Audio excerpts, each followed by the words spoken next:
so nice to be back. Don't get me wrong, it's lovely going over to the UK and seeing Alice and now my new granddaughter, which is amazing. It's very nice to be back. How are we doing? You're all okay? I had this one on the go for a while, and I only went back for 3 days, by the way. Well, not even 3 days. Out of the 3 days, I was back for one solid day. So I arrived Monday evening. I had Tuesday all day, and then I flew back Wednesday, so it's just one solid day. Just all these people. What a day, what a 3-day trip it was. Wow, it was the most emotional trip I think I've ever had. It was phenomenal, it was fantastic. Just for the first time in 5 years to be able to go back for happy times, for happy reasons, was just brilliant. And that to me meant everything, you know. It meant the world to me, to be honest with you. I thought I'd get back to the old roots, grassroots, do a walk and talk. Any ideas where I am yet? You'll know in a minute. I heard when I was younger the saying, it's not what you know, it's who you know. It's not what you know, it's who you know. I heard that most probably when I was about 16, 17, and I actually thought, what a load of baloney. I actually even remember saying to somebody, what a load of baloney. I do, I remember it. I thought it was rubbish. And the reason why I thought it was rubbish was because why would I have to rely on somebody when I can do something myself? I'm quite capable of it myself, very independent. And it took me a lot of years to realise that saying stands true. So I stand corrected. But I do remember at the time actually using the word baloney. What a load of baloney. It's like the old Ferrari. It's relevant now for a couple of reasons for me. Because the day that I had with Alice, my daughter, who's 19, I had the day with her on Tuesday. I picked her up and we spent all day together, and then I dropped her off in the evening. And she told me a couple of things which were just, it was really quite interesting. I've got a tip for you though. If you've got teenagers that struggle to talk, this is just a personal tip that I found. Don't take them to a bar or a cafe and sit down or have coffee with them. It doesn't tend to work for me. We just normally tend to sit in silence. What really gets it going is we tend to go on a car drive journey, or we go for a walk. And when you go for a walk or a car drive journey, that's when it really starts, that she starts to open up. And it was fantastic. So we did a lot of driving, and it's beautiful weather down here.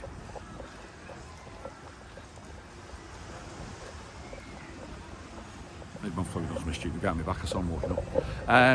We did a lot of driving and did a lot of talking, and it was really nice. So just a tip, if you're struggling for your kids to open up, take them for a walk. The funniest thing for us was the most exciting time of the whole, well, one of the most exciting times of the whole holiday was walking for a bag of frozen peas. It was a 15-minute walk to the shops and back for a bag of frozen peas, and she told me loads of stuff which was really nice, so it was good. I like that. Something for you. Let's see, where should we go today? I think we'll go this way.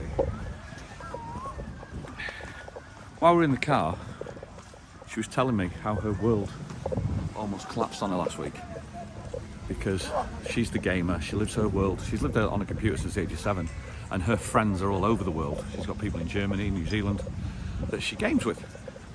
There's a social media website called Discord. I don't know if anyone's aware of it. It's big in the gaming world. It's just what the gamers tend to use, and they can share screens and stuff like that.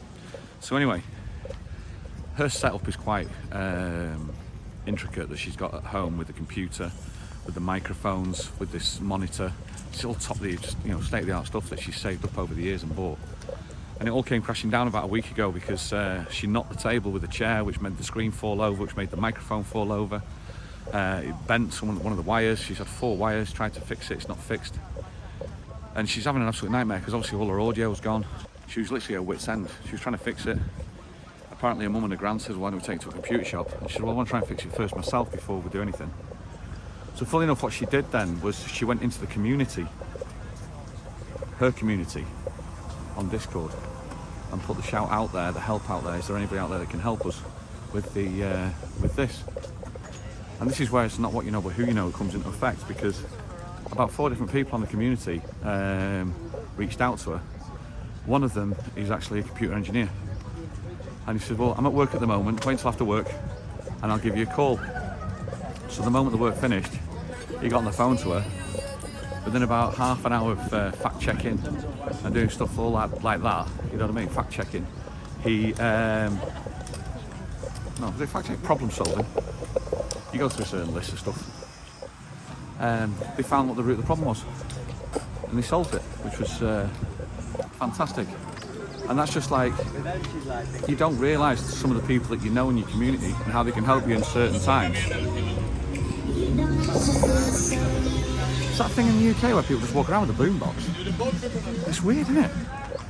So anyway, reached out to the community, and this computer engineer came out and did it, sorted it for her. It's absolutely fantastic. So her world didn't fall to pieces, her world didn't collapse. She managed to save her world, and all is good with the world again.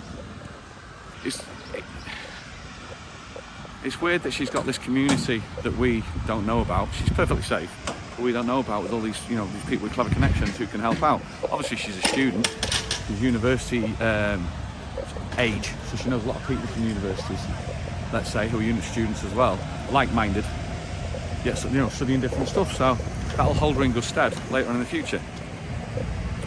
The second story was also just fantastic. I did a vlog a couple of weeks ago about the family pet, unfortunately, how we lost Penny. And, you know, even though I'd lost Penny 5 years ago when I walked away, it was the actual loss of Penny only a month ago, what the kids had to endure and go through. And it was Alice was there when in Penny's final minutes, when it was the right thing to do was to let Penny go and put her down. Let me just get past the saxophonist. Let's get past.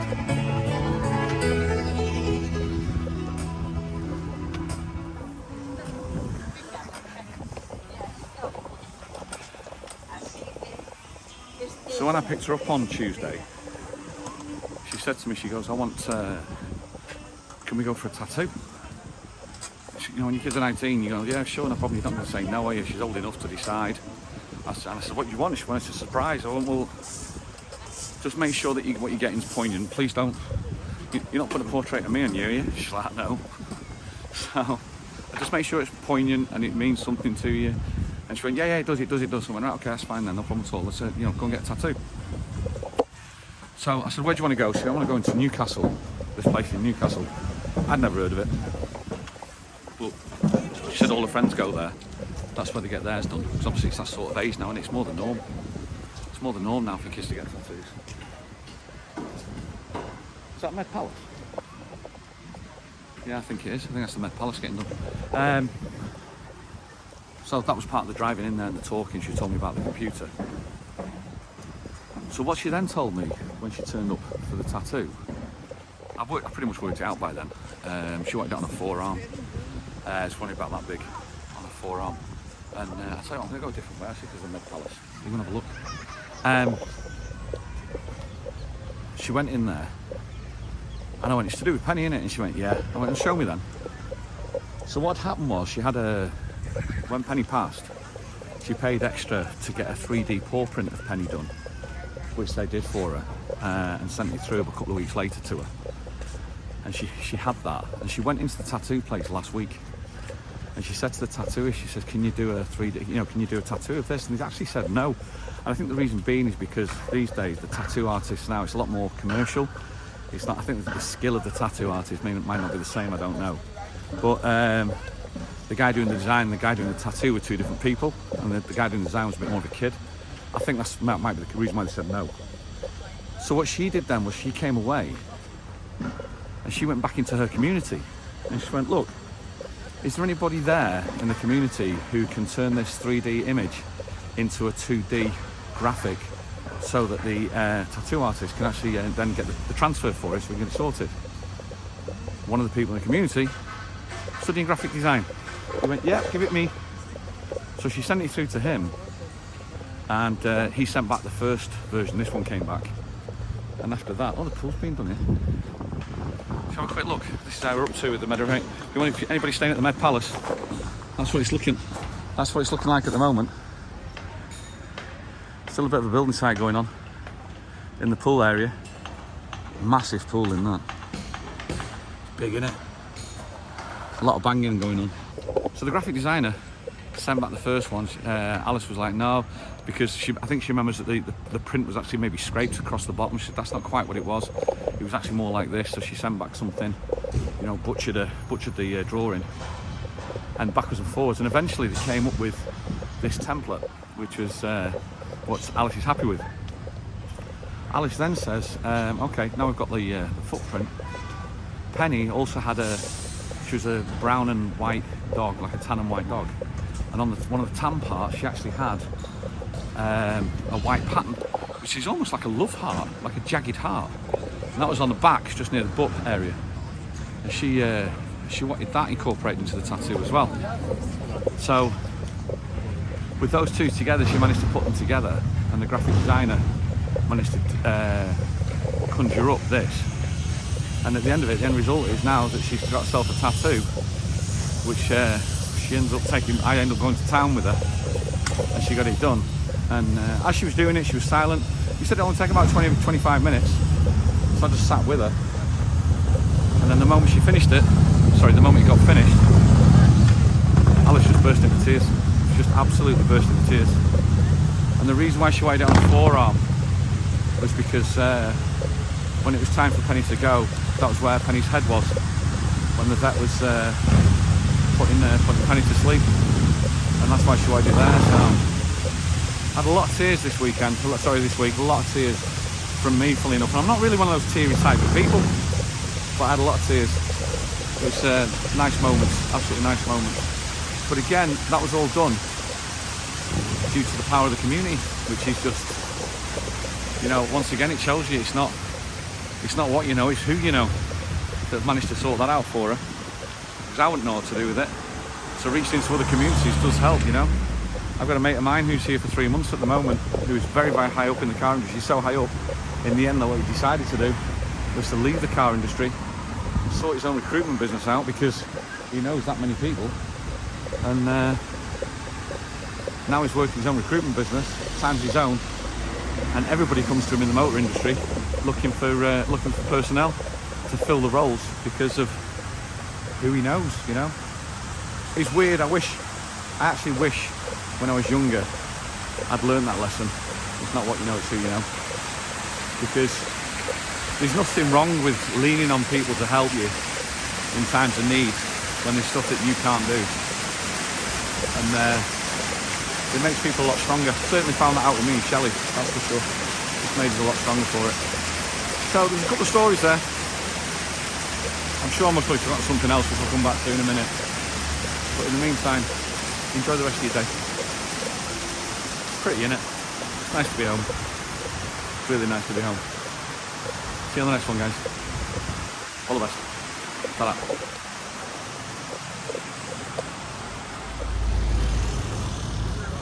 Such an idiot, honestly, such an idiot. He forgets. I knew what I forgot to say. I forgot to mention the whole point of this video. The whole point of this video was actually about our community. It's about the community on the Rick and Shelley on the main channel, Rick and Shelley channel, but also the community here on the Just Rick channel as well. I don't do lives as much on the Just Rick purely because I think there's not really much to say in a live that can't be said on the Rick and Shelley channel.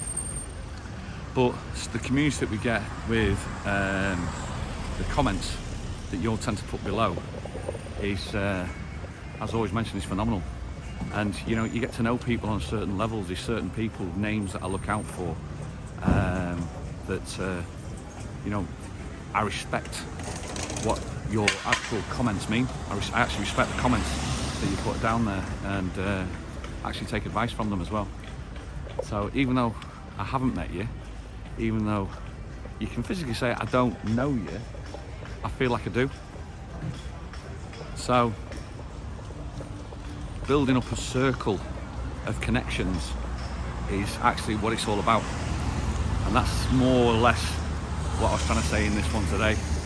And if you haven't got a big circle, then it only starts with one person. Just start, you know. Maybe that's something you could, you know, maybe work on and try and see, because once the circle's up and running, it's a nice circle. So many people coming over in March from the Rick and Shelley channel. They've started their own circle now, which is Tenerife Friends on Facebook, and it's really nice to see how all those people have come together, and they're all coming over in March. I think I'm going to be in for a busy couple of weeks next month, but I'm looking forward to it more than anything else anyway. So with that in mind, now done.